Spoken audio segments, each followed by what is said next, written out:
तो अभिमान तो रूपाबाई ने अपनी मूठ चालू कर दी।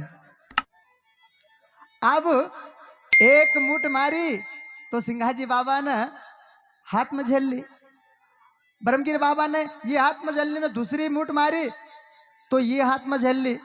उनको रूपा बात अगर कभी हमारी माना तो मानी जा, आप कभी तूने तीसरी मूठ मारी तो फिर महाराज से बुरो कोई है भी नहीं। उन्ना जब तीसरी मूठ मारना की कोशिश करी रूपाबाई ने तो मूठ जाए नहीं उधर, मतलब इनकी विद्या ही खत्म होगी। तो रूपाबाई समझेगी कि हो ही नहीं हो, ये कोई तपोनिष्ठ महात्मा है, क्योंकि हम तो जगह जगह खेल बताती थी, आप मैंने 2 मूठ तो मार दी, अब तीसरी मारी मुठे नहीं चलती, बात काई छे। उन्होंने कहा कि हुई समझ कि ये अपन इनका सादा समझता था, अरे ये तो कोई तपोनिष्ठ महात्मा है।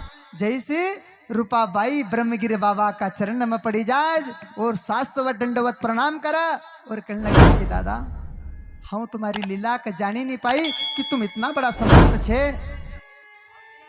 अरे तुम्हारी गलती की माफ करो, और कि मना हमारा हाथ से तुम्हारा जैसा तपोनिष्ठ संत का 2 मूठ चले दी। उसी समय रूपाबाई आज चरण में पड़ी जाए और कहने लगी कि मैं एक ही लिए तो आई कि आज मका तुम्हारा जैसा समर्थ गुरु महाराज मिलेगा, और चरण में पड़ी जा और कहने का लगी कि गुरुदेव आप मका गुरु दीक्षा दो। तो ब्रह्मगिरी बाबा कहने लगा कि गुरु दीक्षा शादी थोड़ी मिले, तुमका भाई ढूंढना पड़ेगा, कैसे तुम भाई ढूंढी लाओ, आप कहूँ गुरु दीक्षा दे जाऊंगा। अब वो जंगल में कहीं भाई मिला कहीं, उन्होंने कि हाँ भाई तो है नहीं, पर रूपाबाई कही कि महाराज आपका एक बात छे, कुछ मका 2-4 दिन को समय दो, हम कहीं ना कहीं इंतजार करूंगा।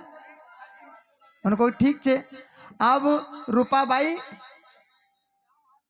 आश्रम में झाड़ा भाड़ी देनु, साफ सफाई करनु, सब काम काज करनु, और 4 दिन को समय ले लियो। अब उसी समय का बीच में काय हुयो कि इधर सोनारेन, उस सोनार को नाम तो जगन्नाथ गिर। अब इनका यहां संतान नहीं थी,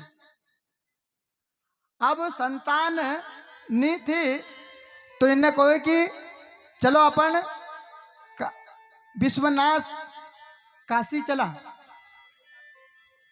क्योंकि संतान नहीं है तो फिर अपन यहाँ जीने फायदो भी काई छे, और वहां चला विश्वनाथ और अपन इस शरीर का माया को त्याग कर देंगे। अब ऐसा मन में भाव बने के गया। जब उसी समय का बीच में विश्वनाथ के दर्शन पाए, फिर जाए दर्शन शीश नवावे, मन में संकल्प उठा एक भारी, मिल सिद्ध जिन जन पुरारी। उसी समय जब वहां पहुंचा तो उन्होंने कहा कि एक बात है, अब अपना यहाँ संतान तो है नहीं, तो अपन यो शरीर को यहाँ काशी विश्वनाथ में त्याग कर देंगे। तो उसी समय एक बालक,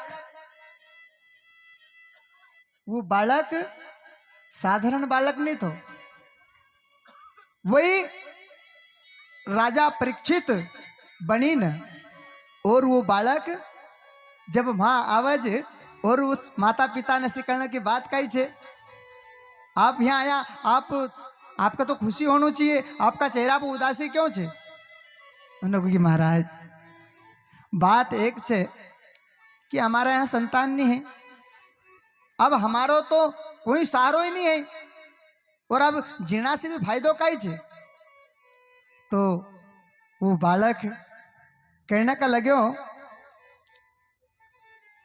जिन वर दियो पुत्र होने को, कियो करार 9 महीना को। वो आज वो बालक कहने लगे कि एक बात छे, आप तुम्हारो वांछपणो भंजाना का लेना हूं दूर करना का लेना, हूं तुम्हारे यहां जन्म लूंगा। एक करार कर दियो, 12 साल को निश्चय कियो। उन्होंने कि महाराज हम आप कहाँ आवांगा, तो खाली 12 साल का ले, एका बाद हम 12 साल रवांगा, एका बाद हम हमारे स्थान पर ही जावांगा। और बात एक छे, एक शर्त छे कि 12 साल तक रहूंगा और का बाद मारो शरीर जब छोड़ूंगा, एक तो एक आँख में जलाजो मत, मिट्टी में गाड़जो मत, खाली एक सुक्ता में डोलो बने का और मका छोड़ दीजो। उसी समय का बीच में 12 साल जब पूरा हुई, बचन दियो भयो अंतर ध्यान, सामरथ पुरुष बड़े प्रधान। 12 बरस जब पूरा हुई, साधु रूप दिखाए साईं। तेरे पुत्र नहीं हम साधु हैं, 1 बरस तक जुग में रहें, हमारा शोक करो मत कोई, हम कहूं के पुत्र ना होई। जब भैया उस बालक ने उस सुनारे ने कहा करार करो, तो उस बालक को जन्म हो जाए।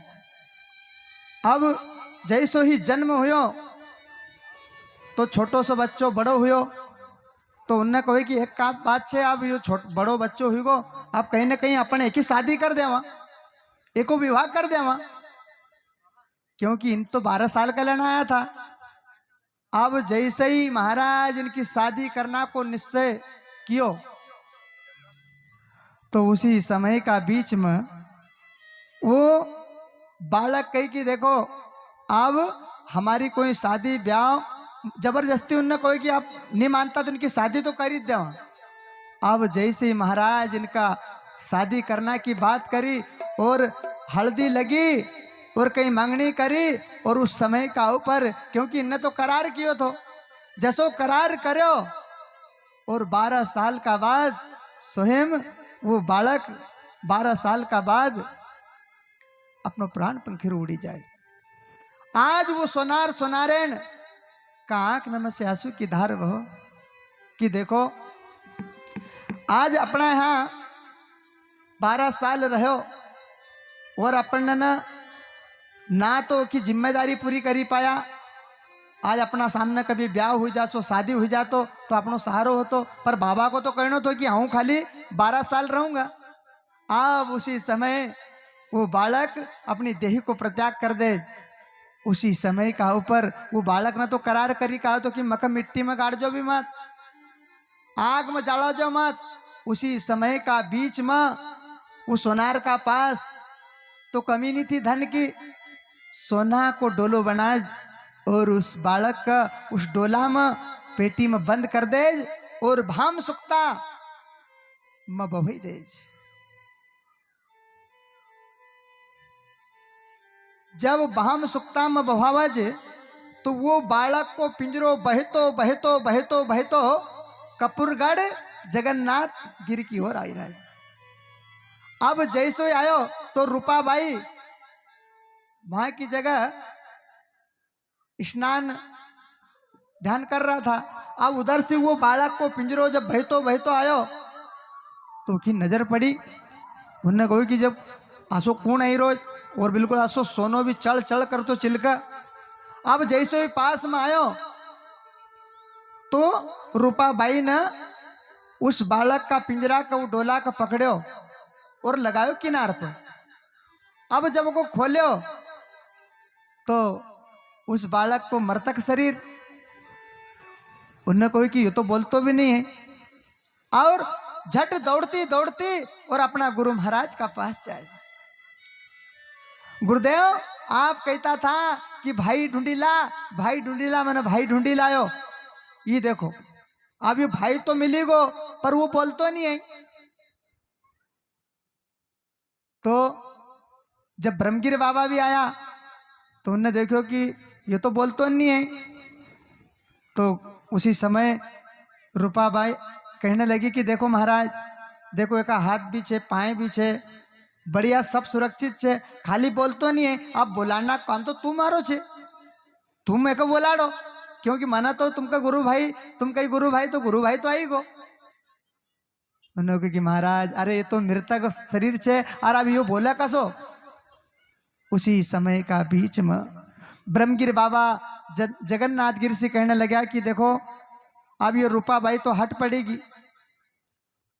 जगन्नाथ गिर बाबा आया तो उस बालक का हाथ पकड़ी ने देखा, सर पर हाथ फिरावा। तो जगन्नाथ गिर बाबा कहने लगा कि ब्रह्मगिर का कि भैया यू जो बालक आयो यू तो तुम्हारी सेवा करना का लेना आयल छे और तुम्हारो चेलो बनना का लेना आयल छे। उन्होंने को कि ऐसी बात छे। तो जगन्नाथ गिर बाबा कही राज ब्रह्मगिर से कि एक काम कर, एक तुम जीवित करो और जाओ यमलोक और वहां से एक प्राण को वापस लिखाओ। उसी समय का बीच में ब्रह्मगिर बाबा यमलोक जाज और यमदूत से कहने लगा है कि भैया जो उस बालक का प्राण लाया आप हमको वापस लौटाओ। क्यों कि जो उस बालक का जो प्राण है आज वो हमारो चेलो बनना का लेना आयो, हमारी सेवा करने का लेना आयो। अब ब्रह्मगिर बाबा यमपुरी से उस बालक का प्राण को वापस लावे और प्राण उस मृतक बालक का शरीर में डाला, आज वो बालक भी जीवित हो जाए। सदगुरु महाराज की जय। भैया अब जब वो बालक जीवित हुयो तो को नाम रखी दियो मनरंग। आज उस बालक को नाम रखियो मनरंग। आज उसी समय का ऊपर स्वयं सिंगाजी बाबा ने उनका मनरंगीर बाबा और ब्रह्मगिर बाबा ने मनरंगीर का नाम सुनायो और गुरु भाई रूपाबाई का भी मनरंगीर स्वामी का पास एक पाठ बैठे न ब्रह्मगिर बाबा ने नाम सुनायो और जगन्नाथ का शिष्य ब्रह्मगिर और ब्रह्मगिर का मनरंगीर और मनरंगीर का सिंगाजी और सिंगाजी का शिष्य श्यामगिर। आज उसी समय का बीच में गुरु दीक्षा दी। तो उसी समय सिंगाजी बाबा देसली आया और वहां ग्वाड़ी करी, क्योंकि सिंगाजी बाबा तो गौड़ेनों को काम छे कि आज यहां से ग्वाड़ी जहां पानी चारों हो वहां उनकी ग्वाड़ी हो जाती थी। अब ऐसा करता करता आज बाबा की 36 ग्वाड़ी न हो और ग्वाड़ी करना का बाद स्वयं सिंघाजी बाबा कहाँ आया, मीनावा। अब मीनावा की ग्वाड़ी पाया। इधर सिंघाजी बाबा का पिताजी भीमाजी बाबा को शरीर छूटी जाए और उनकी पक्की समाधि दी जाए। आज भी उनकी समाधि मीनावा का ही कायम छे। और जब मीनावा से पहुंचा हरसुद, अब हरसुद में जब पहुंचा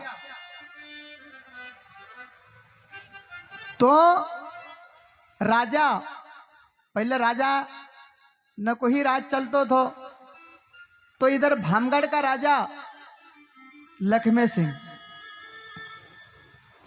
सिंह राजा 362 खेड़ा का जागीरदार था और हरसुद भी इनका रियासत में थी। अब ये वहां गौ चारण कर हरसुद का मही। जब वो राजा से सिंगाजी महाराज की और राजा की भेंट हो जाए, दुई की भेंट हुई। उनने कहा कि महाराज आप कहाँ से आया? सिंगाजी बाबा कहे कि हम भैया खजोरी से आया और हमारा तो गौड़े लोगों को काम ही है कि हम गौधन चरावा और अपनो पालन को एम हमारो पालन भी हो। तो उसी समय का बीच में लक्ष्मण सिंह से जब भेंट हुई तो लक्ष्मण सिंह कहने लगा कि भैया एक बात है, क्योंकि सिंगाजी बाबा का रूप में इतनी ललाट, एक सूर्य को प्रकाश जब सिंगाजी बाबा का देखा तो राजा भी उस समय मोहित हो जाए। उन्होंने कहा कि महाराज जो हरसुद को जंगल छे, पिपला को जंगल छे, जहां तक भी हमारी रियासत छे, आप एम गौधन चराओ, आप कहूं आदेश दो। और एक मारो निवेदन छे कि अगर कभी मके एक सिपाही की जरूरत छे, अगर कभी तुम हमारे यहाँ कभी नौकरी करो तो बहुत अच्छी बात है। तो उसी समय सिंगाजी बाबा का पास कोई कमी नहीं थी, खाली उनका एक लीला करनू तो आसो तो कहीं थो नहीं कि राजा का है नौकरी करनू तो जब अपनो जीवन व्यापन हो, आसो कहीं वो नहीं तो। क्योंकि एक भजन में कहल छे कि आन धन लक्ष्मी पुत्रवंता, सिंगाजी देव धनवंता।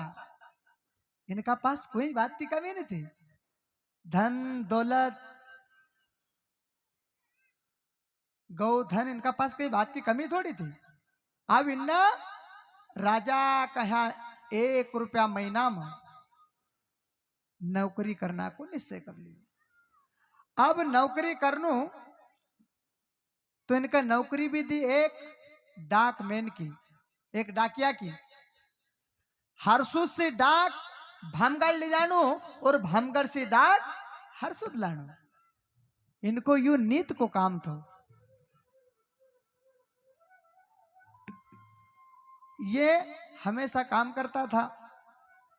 तो सिंगाजी बाबा ने उस राजा कहा 1 रुपया महीना में, 1 नहीं 2 नहीं 4 नहीं 5 नहीं, सिंगाजी बाबा ने 15 साल नौकरी करी। अब 15 साल नौकरी करी तो राजा एक बार सिंगाजी बाबा कहने का लगा कि राजन हमारी ऐसी इच्छा है कि हम हमारा गोंडवाना मुल्क में जावांगे, अगर कभी आपको आदेश हो जाए तो। उन्होंने कहा कि महाराज आप कभी कही राज तो अच्छी बात है, आपका हम आदेश दे देवांगे। तो उसी समय का बीच में स्वयं सिंगाजी बाबा गोंडवाना जाना की तैयारी कर रहा। तो वहां कहे सदगुरु महाराज की जय।